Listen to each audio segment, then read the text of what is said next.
Alors, pour ce panel, nous devions avoir 3 communicants,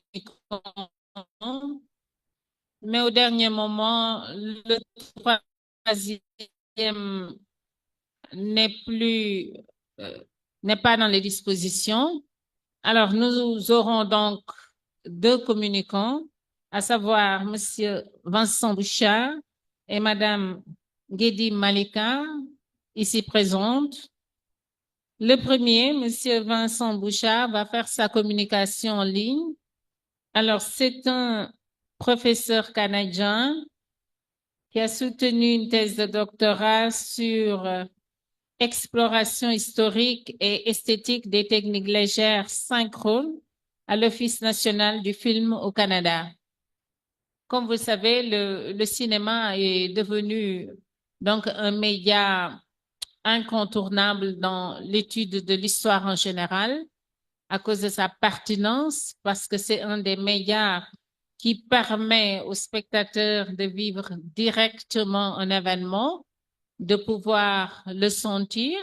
C'est un média donc qui atteint directement celui qui le regarde, d'où sa pertinence dans l'étude de l'histoire en général. Alors c'est pourquoi le film de Ousmane Sembène et de Sow a permis à la plupart donc de ceux qui s'intéressent au massacre de bien le comprendre. C'est un média qui instruit plus rapidement que la lecture des livres, surtout dans nos communautés. Alors, Monsieur Vincent Bouchard.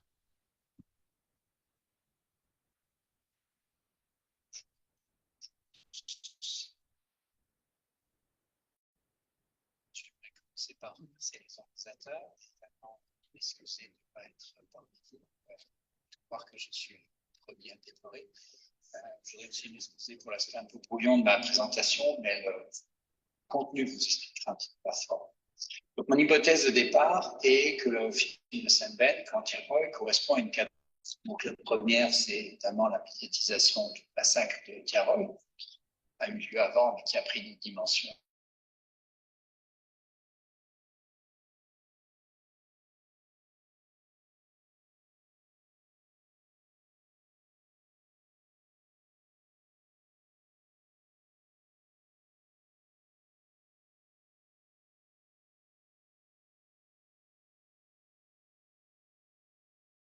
protocole. On peut aussi voir comment ce film a modifié la perception. C'est également une rupture éthique dans l'œuvre de Saint-Ben. C'est la première fois qu'il aborde un sujet directement critiquable. C'est également la première fois qu'il fait un film sans avoir totalement maîtrisé le scénario, puisqu'il collabore avec Thierry Fantino. Et c'est également une nouvelle équipe technique, puisque la structure de production est très différente des films qu'il faisait précédemment, on va dire avec. C'est également une évolution majeure au sein de l'institution cinématographique sénégalaise, et je vais me concentrer sur cette question-là, en commençant par bien sûr la chronologie à mes dispositions. Donc, le premier projet sur le massacre de Tiaroy environ de 1983, avec une date précise, est lancé par Ian Togai. C'est un projet qui se concrétise en 84-85 par un premier scénario coécrit avec Boris Diop et qui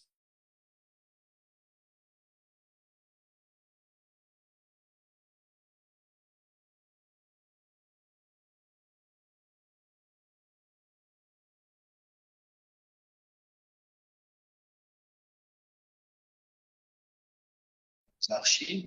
Ce projet doit permettre une version de cinéaste dont Diop Bey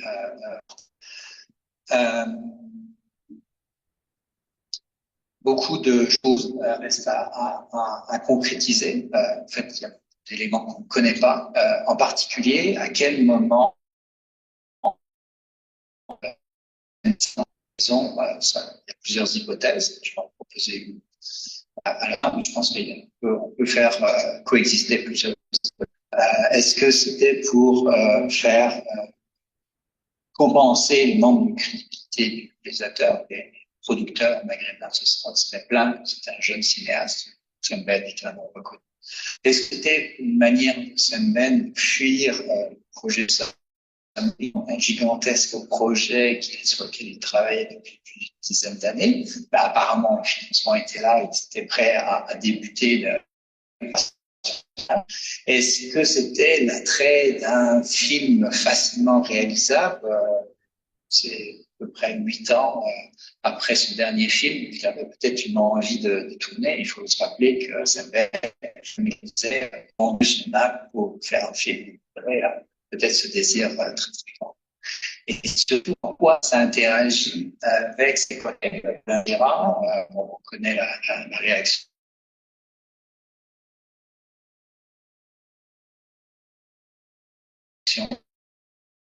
de d'ailleurs. Comment on réagissait avec la question institutionnelle en 85, un peu avant ou un peu après que Sembène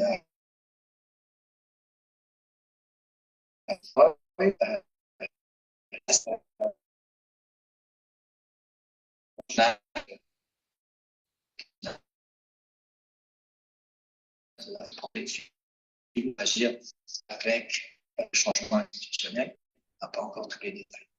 Pour bien comprendre le contexte, il faut se placer dans l'évolution de la figure d'Afrique de l'Ouest. Et donc, le premier pôle, pour l'essentiel, qui apparaît des années 60, c'est le pôle sénégalais avec Steinberg, qui prend de l'importance.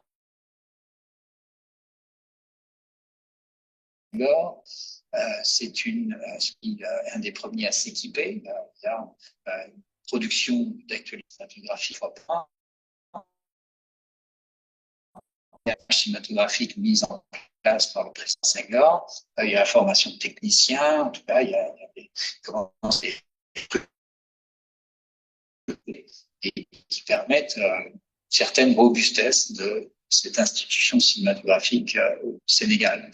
Malheureusement, en plus, deux gros projets de coproduction,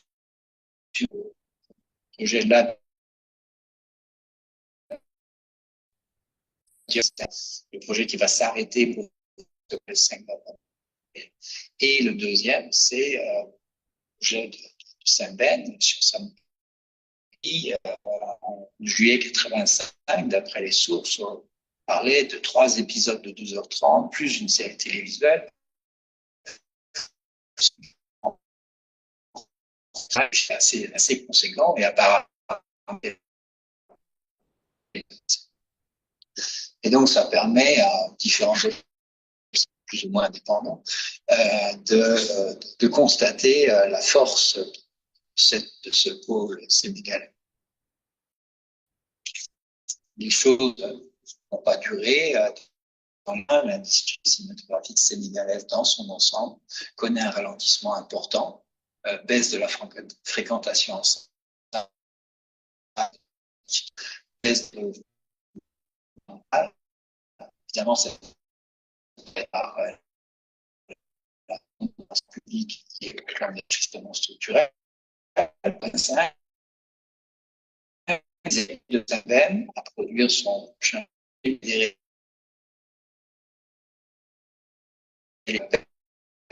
Sénégal.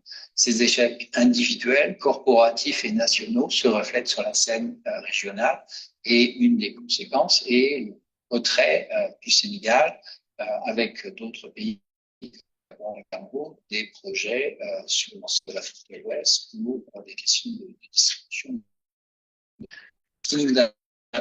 Pôle burkinabé, ouagalais. Donc, ce changement majeur au sein de l'institution également à l'émergence d'un nouveau pôle à Ouagadougou. Donc, les choses commencent plus lentement que au Sénégal, mais les choses commencent à s'accélérer dans les années 70 en particulier à travers la nationalisation de la distribution et de l'exploitation cinématographique, mais également à la nationalisation du FESPACO à partir de 1972. La création d'une école de cinéma, l'INAFEC, de l'organisme du consortium interafricain de distribution du cinéma, le CIDC, mais également de son pendant au niveau de production de films, de Citrofilm, qui sont tous les deux dirigés de 1979 à 84 par un Nigérien, Moussa Ousseini, un cinéaste qui va devenir administrateur. Et toutes ces structures se focalisent sur Ouaga, le Burkina qui devient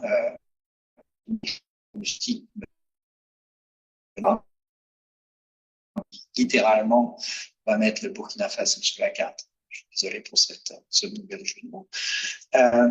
Et enfin, cette évolution lente rencontre aussi une nouvelle génération avec les Gaston Campbell, les Sava Bravo et Regina Lacroix qui vont commencer à progressivement à devenir des gens importants pour être secrétaire. Donc tous ces éléments viennent confirmer le dynamisme du cinéma burkinabé et son opposition à ce qu'était le Sénégal dans cette décennie précédente. Et donc, mon hypothèse était que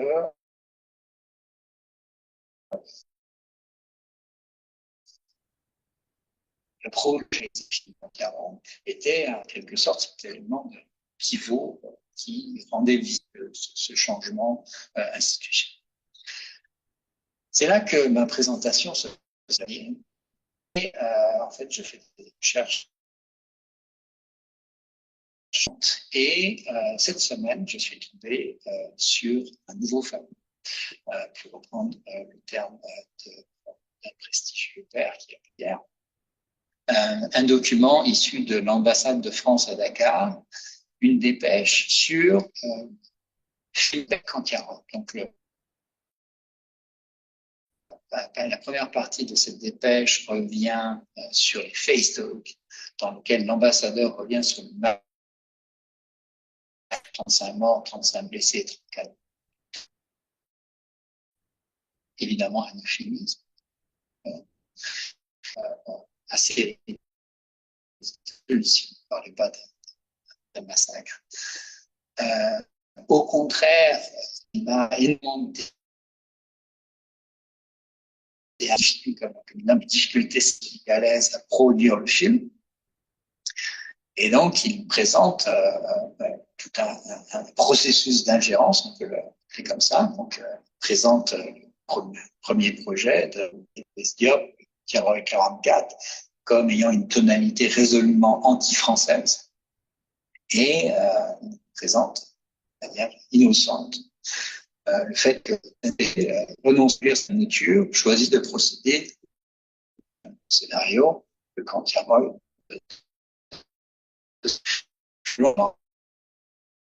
l'ambassadeur Jean-Louis Bisset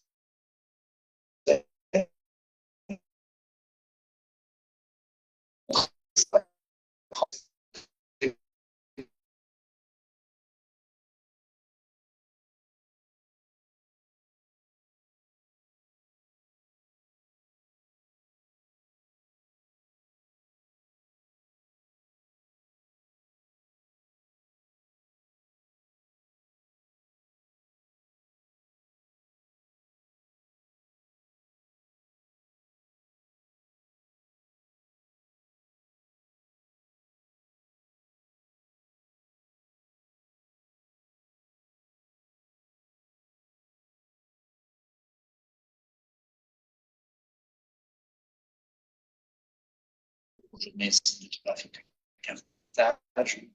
Venise. Il parle aussi des qualités du film en termes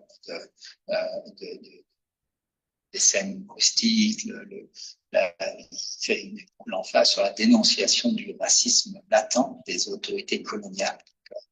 C'est une manière de condamner une forme de colonisation, mais qui a été largement reliée au pétinisme. Par contre, il remet de l'avant le fait que c'est un film qui fait la parallèle avec le massacre de ça, c'est un problème. On a des dernières minutes du film qui sont, de son point de vue, totalement érudits historiques. Donc, il termine sa dépêche en mettant en garde ses collègues sur la réception du film dans leur territoire et le fait qu'il va falloir en contrôler la réception dans l'ensemble. Donc voilà pour ce nouvel élément. Et malheureusement, je n'ai pas vraiment de conclusion à vous proposer, autre que la recherche. Je mène des recherches actuellement, je continue à approfondir ces questions. Par exemple, essayer de mieux connaître qu'est-ce qui s'est passé au niveau de la chronologie, au niveau de la production du film. Et savoir mieux sur le rôle de Saint-Ben, est-ce qu'il était au courant des pressions de l'ambassade de France, et mieux Carole sur le développement d'une institution cinématographique ouest-africaine. Ce qui m'étonne également, c'est que ce film, issu d'une coproduction internationale,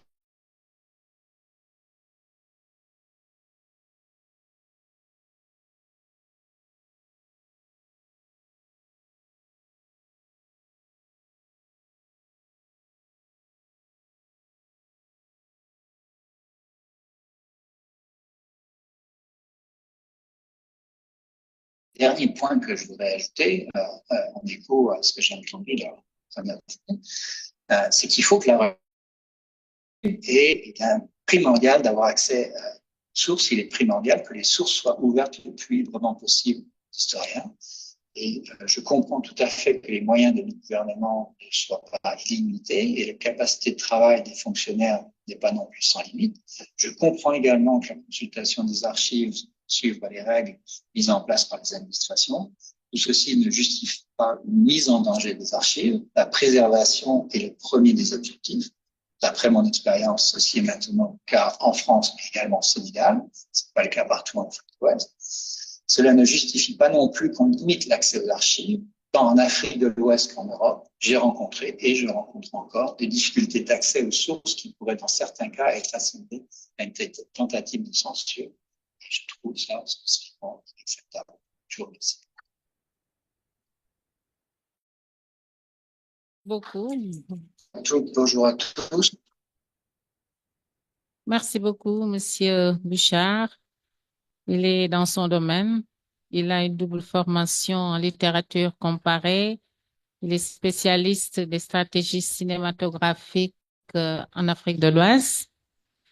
Il, euh, il a évoqué l'évolution de l'institution cinématographique dans la recherche de l'histoire, un domaine qui de plus en plus devient incontournable parce que le flambeau est tenu par des spécialistes comme Madame Malika.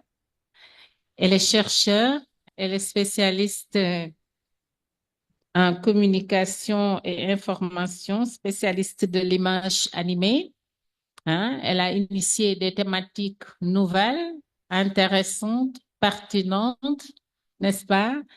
Je crois que j'ai lu quelque part que l'un de ses plus grands succès a été une exposition dans une ville algérienne, voilà, où elle a montré ce mélange entre la modernité et les traditions algériennes. Madame Malika, vous avez la parole. Bonjour, je remercie le comité d'organisation de ce colloque et je suis très honorée de partager avec vous mon exposé et pour cela, je vous demanderai solennellement de me prêter vos yeux et vos oreilles. Donc, allez, tu as ici la même chose, regarde. Ah, d'accord.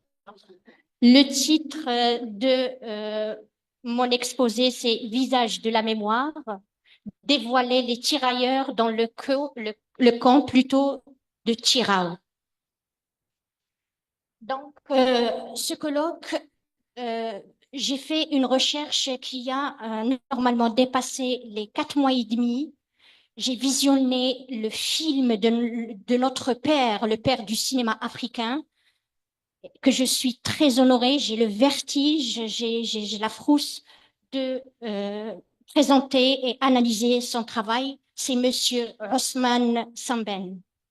Donc, un film ancré dans les enjeux actuels, mise en lumière des contributions africaines à la libération de l'Europe pendant la Seconde Guerre mondiale. C'est ça le premier point que M. Ousmane veut montrer via le film de Camp de Tirao. Le deuxième point, c'est appel à une reconnaissance historique des sacrifices africains dans les récits européens. Et troisième point pertinent, c'est la révision de la mémoire collective pour inclure les luttes et les sacrifices des soldats des colonies dans l'histoire française. Donc, cette séquence du film, regardez s'il vous plaît, Monsieur Sembène, il met en valeur la carrure du tirailleur par rapport aux militaires français, où il met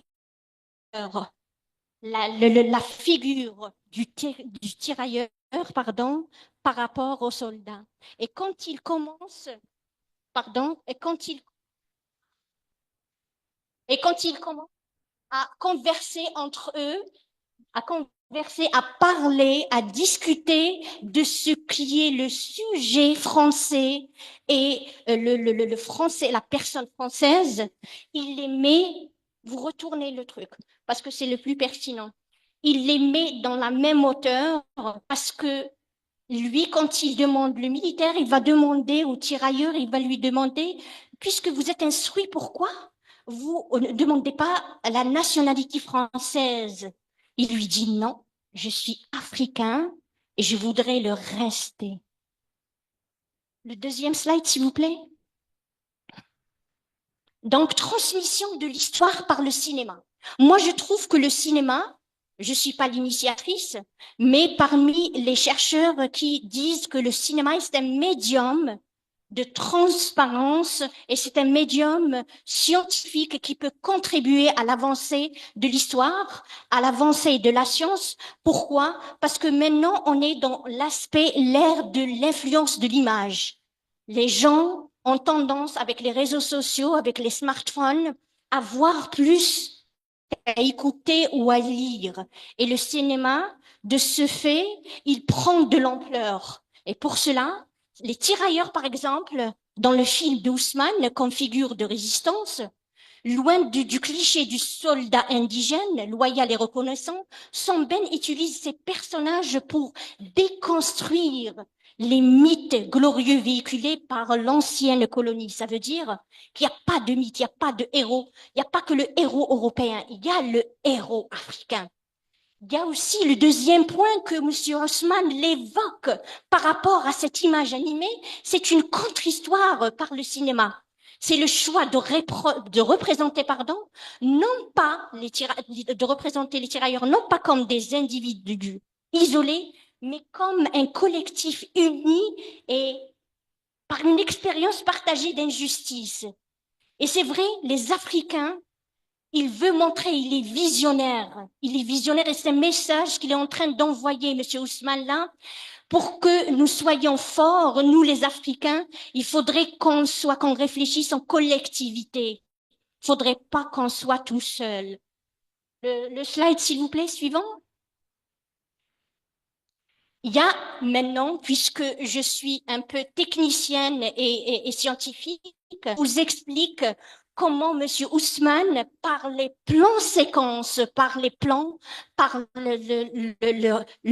rapproché, le plan moyen, le plan américain et italien, comment il est parvenu à mettre en avant cette figure militaire pas le fait de tirer ailleurs, mais c'était des soldats, des figures militaires qui étaient mises en avant, c'était des boucliers, c'était des boucs émissaires, donc, que ce soit dans la Première Guerre mondiale ou la Deuxième. Donc, ce film-là, il plonge le spectateur dans une temporalité dilatée, et c'est ça ce qui démarque ce film. Il est toujours d'actualité. La diégèse temps-espace que M. Ousmane Sembène utilisait dans le film qui datait de 1987, il est toujours d'actualité. Pourquoi? Parce qu'il a effacé cette diégèse que nous, les scientifiques, nous limitons temps-espace. Mais lui, il l'a délimité. Il a laissé l'espace. Il a effacé l'espace. Il nous a laissé dans un temps impartiel, un temps qui peut être en 1800 comme en 1900 comme en 2040. Le deuxième point de la force du réalisateur, c'est le fait est que le choix privilégié de ces plans de séquence émerge le spectateur dans des interactions prolongées et sans coupure.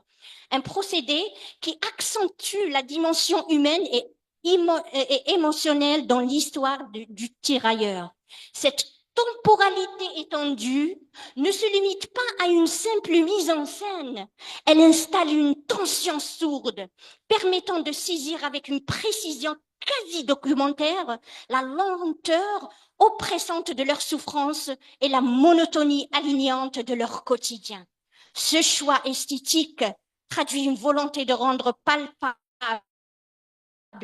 à la fois dans leur dignité et leur travail.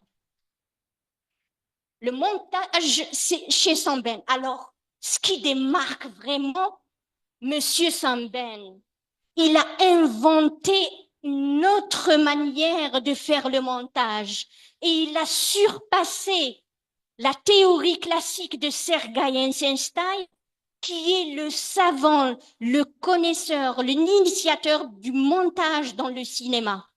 La théorie du montage chez Eisenstein, il le manipule comme un outil puissant pour structurer la perception du spectateur. Il utilise des coups rapides. Donc, le montage, il est rushé, il y a des séquences, il y a une rapidité, ça se passe en dixième de seconde. Donc, le plan montage chez Eisenstein, il est trop rapide. Mais Sembène, il a découvert un autre genre de montage. Ce montage, il est dilaté, il est lent. Et il laisse entre les rushs, entre 2 et 3 secondes, et c'est ça qui fait la force. Et il a découvert que l'attraction du spectateur se fait par ce genre de montage. L'autre, s'il vous plaît. La notion de dénégation dans le récit colonial. Donc ça, on l'a vu avec mon prédécesseur, mon confrère. Un autre slide, s'il vous plaît.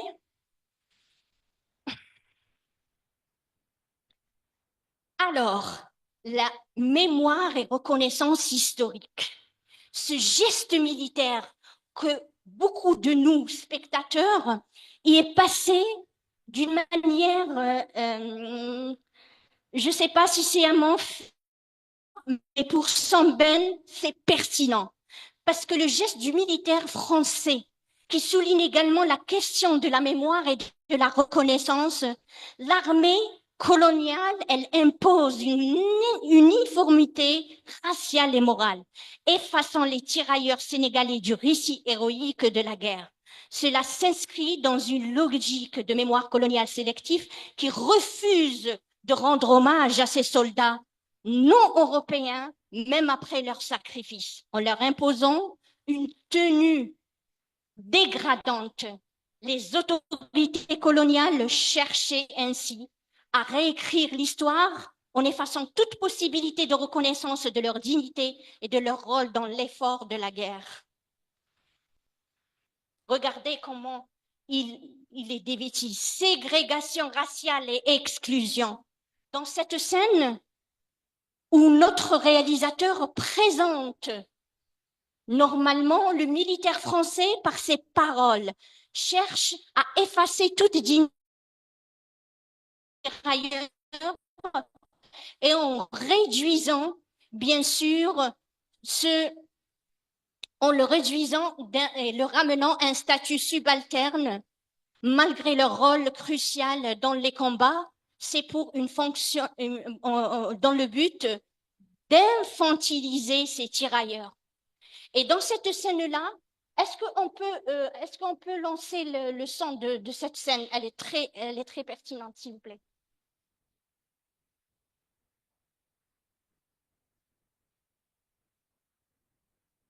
Le son.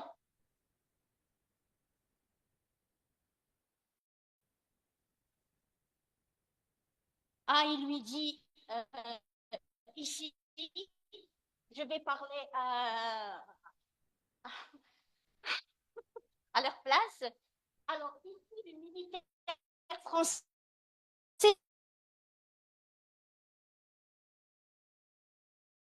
de militaires des États-Unis, parce que c'est l'Amérique qui a normalement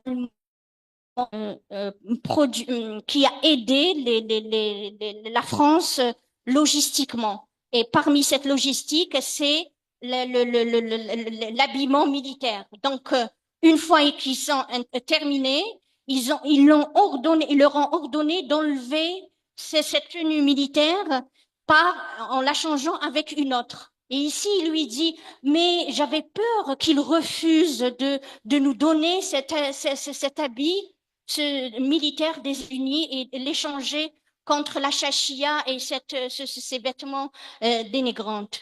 Mais celui-là, il lui dit, vous savez, moi j'ai fait le Burkina Faso, j'ai fait le Mali, j'ai fait plusieurs, le Congo, le Côte d'Ivoire.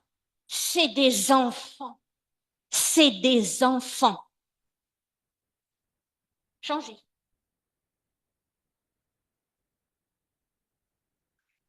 Encore. Passez. Okay. Voilà. La réécriture de l'identité par l'image. La scène où les militaires français forcent les tirailleurs sénégalais à troquer leur uniforme pour des vêtements dégradants, notamment des chachia, ne se limite pas à une simple gestion logistique des tenues militaires. En réalité, elle fonctionne comme un acte de violence symbolique, souligné par des choix de mise en scène qui capturent la brutalité psychologique de ce moment. Encore. La violence des images comme un outil de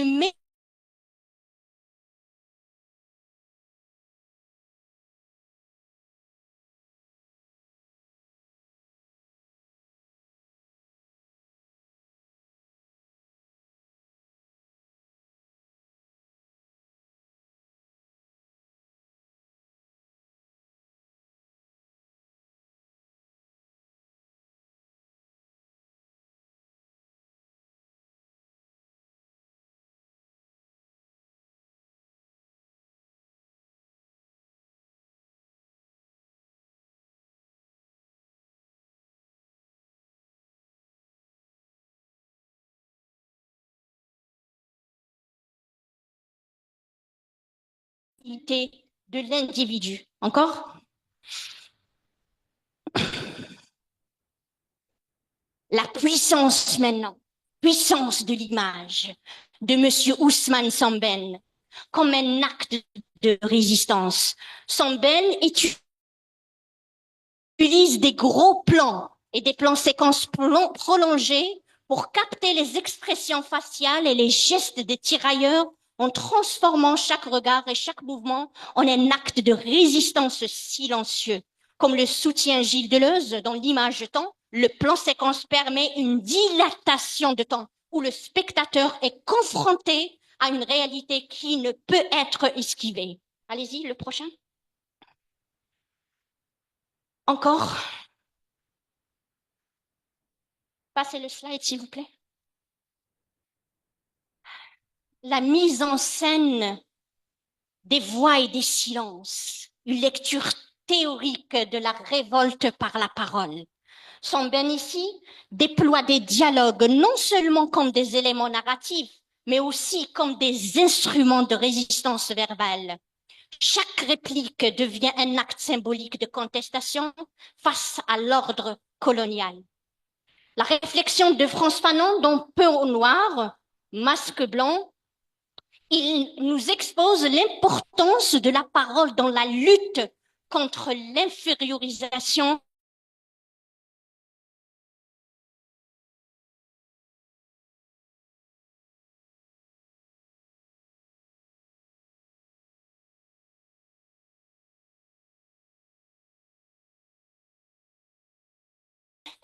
imposée par le colonisateur. Encore. Un autre slide, s'il vous plaît. Pénétrant et incisive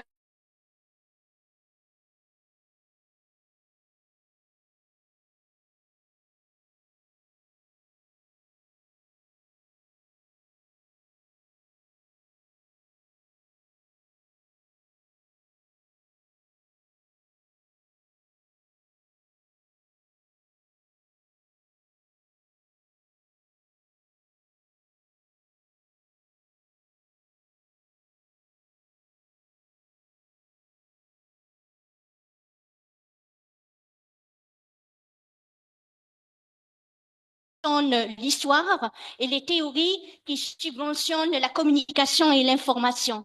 Et ici, tout converge vers la politique de l'image. Ça veut dire que l'image, elle est politisée. Malgré nous, elle est politisée. Et Samben confère à chaque phrase un poids émotionnel qui dépasse les simples mots, en transformant la parole à une forme de combat. Ce choix cinématographique s'inscrit dans la lignée du cinéma direct. Et, comme l'affirme Jean-Luc Godard dans Le Petit Guide du cinéma, le cinéma doit être un regard, un engagement. Cette idée est pleinement mise en œuvre par Samben, qui réduit le dialogue au minimum nécessaire, permettant ainsi à la puissance de l'image et du geste de renforcer le message de résistance. Encore. On passe. L'autre slide. Encore. La fusillade, la trahison en mouvement. Le jeu du clair-obscur, comme il l'a si bien présenté mon collègue avant moi, dépasse la simple esthétique. Ça rentre dans l'esthétique du film. Il révèle une critique implicite de mécanismes de la guerre coloniale où la lumière devient à la fois un outil de déshumanisation et un moyen de dénoncer l'invisibilité des structures de pouvoir qui orchestrent cette violence, soulignant ainsi la dimension systémique et impersonnelle de l'oppression coloniale. Allez-y.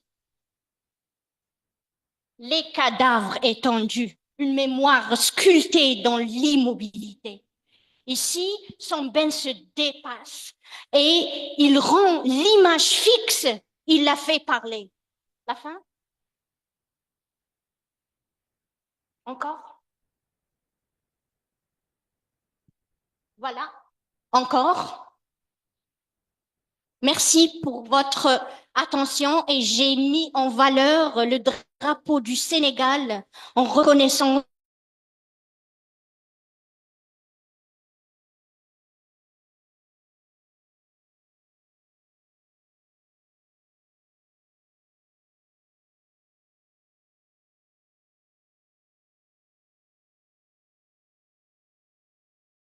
qu'on n'ait pas l'intervention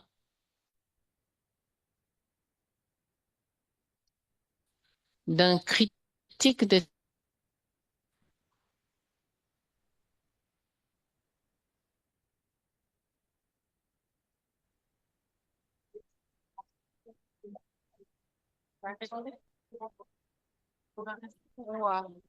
Bon, je demande s'il y a des gens qui ont la dernière. D'accord. C'est le dernier. Ouais. Anna. D'accord. Voilà, pour l'auditoire.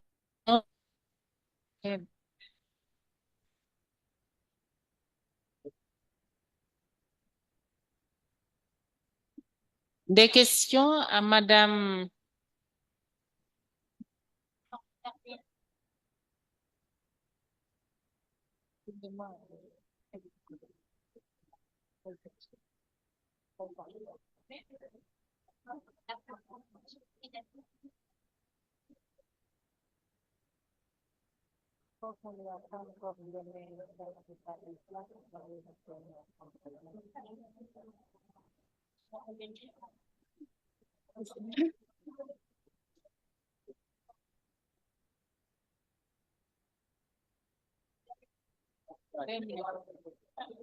À qui?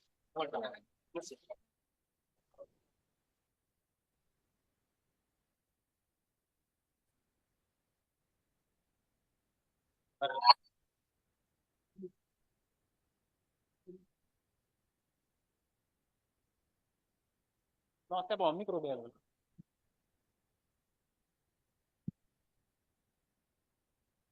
Bonsoir, merci Madame la modératrice. C'est juste pour une contribution. Après l'exposé de... hein, une minute. Voilà, donc c'est juste pour remercier l'ensemble des organisateurs et en même temps des participants, etc., etc.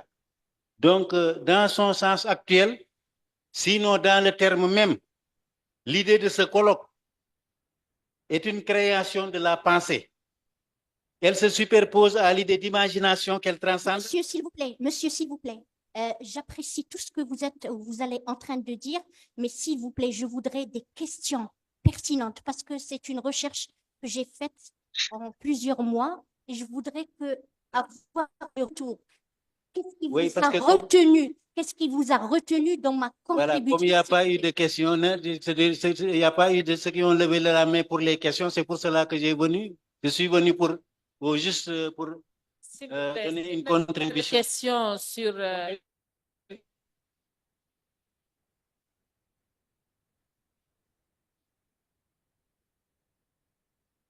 Bonjour. Alors, j'ai beaucoup de représentations de Saint-Ben.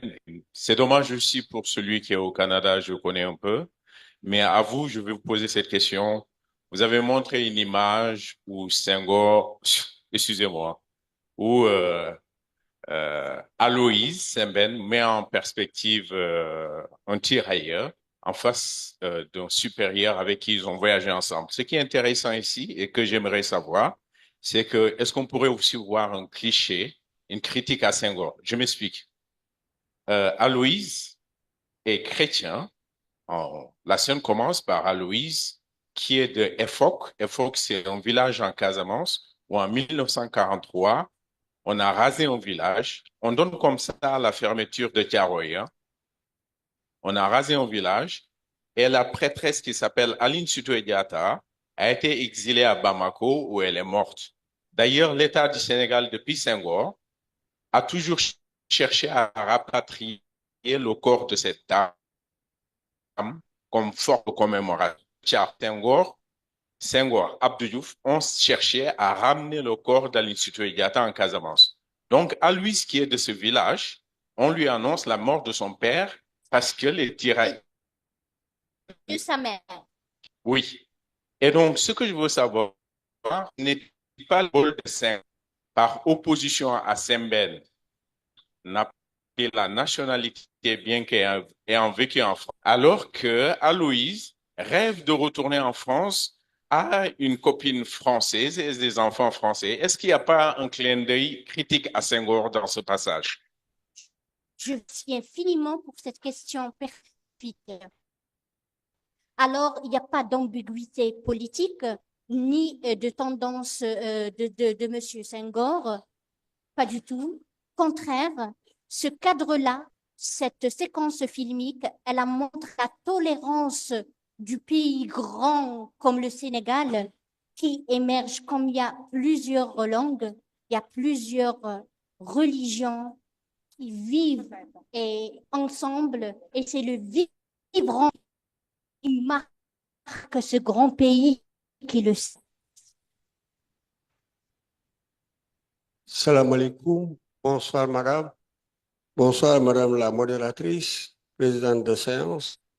J'aimerais savoir le pourquoi avoir choisi de Sébène par rapport à tous les films sur les tirailleurs. Merci. Pour cette question. Alors, pour les autres films, il y a la stigmatisation de la figure indigène, noire 2, donc il évoque la femme, il individualise l'indigène, il individualise aussi la contemporanéité du colonial et du colon, mais le film du camp de Tiaroy, c'est le film doc. Et puisque je suis une chercheuse, je surfe et je pousse vraiment vers le doc, le documentaire, pour l'analyser d'une manière objective et de rester dans mon monde scientifique. Merci, monsieur. J'aurais une question, je ne sais pas si vous m'entendez. Bonsoir à tous. Merci, Madame Malika, pour votre analyse. Vous avez mis en exergue les qualités artistiques. Et vous avez dévoilé son génie artistique qu'on connaît. Et la question que j'aimerais poser, c'est son film, c'est une fiction et, qui traite des massacres du camp de Tiaroy. Et que vaut ce film si on était historique? Parce qu'on sait toujours qu'il y a toujours une vérité cachée dans ce massacre-là. Donc, que vaut ce film, historiquement parlant? Est-ce que le projet dans des films d'école, dans des écoles, et le présenter aux élèves comme un film historiquement vrai? Je vous ai très compris. Merci. Alors, je vais vous répondre tout de suite par une préface qui est trop courte. C'est que Monsieur Ousmane Somben, il a préparé son scénario après il a fait des entretiens avec des tirailleurs. C'était un travail de recherche qui a préfacé la construction, la fabrication de ce film, bien qu'il est un film fiction, mais qui est normalement préfacé au préalable d'un travail d'arrache-pied avec une recherche qui a duré plus de 3 années avant la construction de ce film. Il a été normalement construit sur des faits réels. Monsieur Somben, pardon, Monsieur Ousmane Somben, fiction, oui, mais documentaire basé sur des faits historiques. Il y avait la fiction pour un peu combler le vide qui est la non. Il dispensait pas de toutes les archives. Et il comblait Merci, le Madame vide ça par les Malika. archives. Merci beaucoup. Merci beaucoup. Alors, nous Bonjour. repassons la parole à Monsieur Bouchard. Une dérogation, madame, s'il vous plaît. J'ai une question à poser. La collègue, c'est Abdoulaye Diallo. Je ne vous vois pas, s'il vous plaît. Je suis là. En fait, je vous remercie de votre brillante communication. En fait, sur le plan communicationnel, qu'est-ce que Ousmane Sembène visait en produisant ce film? Je vous remercie. Je vous remercie infiniment pour cette question pertinente. Je veux, de par cette analyse concernant le film de Monsieur Ousmane Somben, que l'Africain, l'élite africaine, il a une stratégie, il réfléchit. Et Monsieur Ousmane en est la preuve parce que c'est un visionnaire et le film construit en les années 80, il est toujours d'actualité. Merci. C'est le micro qui vous répond. Merci beaucoup, Madame Malika. Alors, Monsieur Bouchard. Oui, est-ce que vous m'entendez? Oui, allô? J'ai pas de retour, je ne sais pas si vous m'entendez. Vous entendez, Monsieur Bouchard? Moi, je vous entends. Oui, est-ce que vous m'entendez? Allô? Oui, maintenant, oui. Oui, OK. Oui. Donc, j'aurais une question pour ma chère collègue et je suis désolé, j'ai pas entendu l'ensemble de sa présentation parce que sur Zoom, on a eu pas mal d'interruptions, on va dire ça comme ça. J'espère que vous avez pu entendre ma communication. En tout cas, nous, ce qu'on a entendu, c'était que des bribes.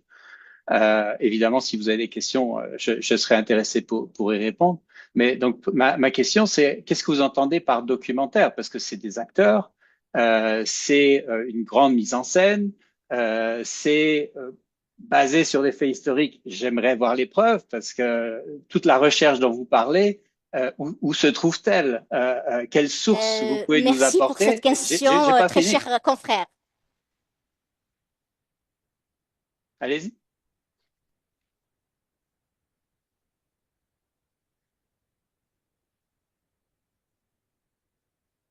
Oui, oui, vous m'écoutez? Oui, oui, oui, bien sûr. Alors, pour répondre à votre question, je vais vous essayer de... Oui, oui, oui. Alors, avant, Monsieur Samben, il voulait faire un documentaire. D'abord un reportage, donc différence entre reportage et documentaire, lui, de la fiction. Mais je me suis permise de prononcer le documentaire. C'est un film cinéma, oui, mais qui qui est inspiré des outils du documentaire. Parce que si vous m'avez suivi, il y a la présence dilatée, donc très lent. Et ça se passe uniquement dans les reportages et les documentaires. Ça se fait pas dans les films fiction. Et c'est ça l'intelligence et la stratégie de Samben quand il a utilisé ce genre de montage pour combiner la fiction avec le doc. Merci. Je serais curieux d'avoir vos sources.